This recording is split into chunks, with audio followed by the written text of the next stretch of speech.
بسم اللہ الرحمن الرحیم۔ السلام علیکم۔ بیوی ہو تو ایسی نیک عورت کا سبق آموز واقعہ۔ ایک گاؤں میں ایک متوسط طبقے کا دیانتدار خاندان رہتا تھا۔ گھر کے سربراہ کا نام عبداللہ تھا، جو ایک محنت کش مزدور تھا، اور اس کی بیوی کا نام زینب تھا، جو نہایت صابر، شاکر اور دیندار خاتون تھی۔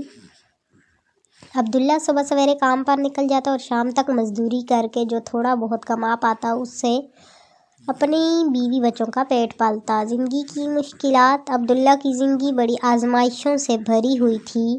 کم آمدنی کی وجہ سے وہ حلال روزی کماتا تھا اور کسی کے آگے ہاتھ پھیلانا پسند نہیں کرتا تھا۔ ایک دن عبداللہ گھر آیا تو بہت پریشان تھا۔ اس نے زینب سے کہا، آج مزدوری بہت کم ملی ہے، نہ جانے کل کے کھانے کا بندوبست کیسے ہوگا۔ زینب نے مسکراتے ہوئے کہا، عبداللہ، اللہ پر بھروسہ رکھیں، ہم جو کچھ بھی کرتے ہیں اس میں برکت وہی دیتا ہے۔ آپ اپنی فکر نہ کریں، ہم اللہ کا شکر ادا کرتے ہیں کہ ہمیں حلال رزق ملا۔ زینب کی باتوں سے عبداللہ کو سکون ملا۔ زینب نے کھانے میں جو بھی تھوڑا بہت تھا اس سے ایک سادہ لیکن لذیذ کھانا تیار کیا۔ وہ ہمیشہ گھر کا ماحول خوشگوار رکھتی اور عبداللہ کی پریشانیوں کو کم کرنے کی کوشش کرتی۔ زینب نہایت سمجھدار اور دیندار خاتون تھی۔ وہ صبح سویرے اٹھتی، گھر کی صفائی کرتی اور نماز کے بعد قرآن پاک کی تلاوت کرتی۔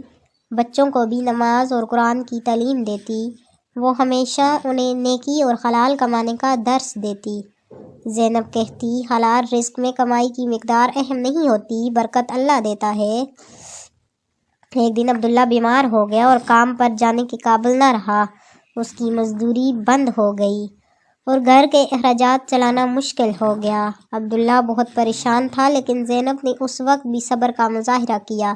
اس نے اپنے زیورات فروخت کر کے کچھ پیسے حاصل کیے اور گھر کے اخراجات پورے کیے۔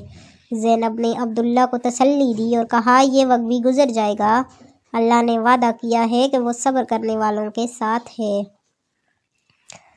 زینب ہر رات تہجد میں اٹھ کر اللہ سے دعا کرتی کہ وہ ان کے حالات بہتر کر دے۔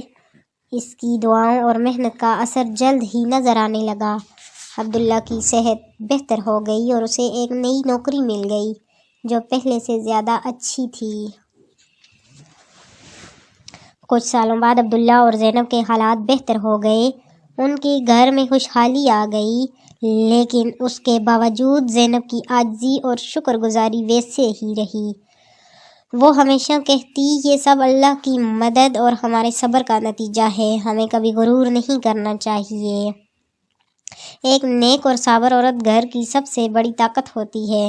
مشکلات کے وقت اس کا صبر اور اللہ پر بھروسہ نہ صرف گھر کے ماحول کو سکون دیتا ہے بلکہ خاندان کی بنیاد کو مضبوط بناتا ہے۔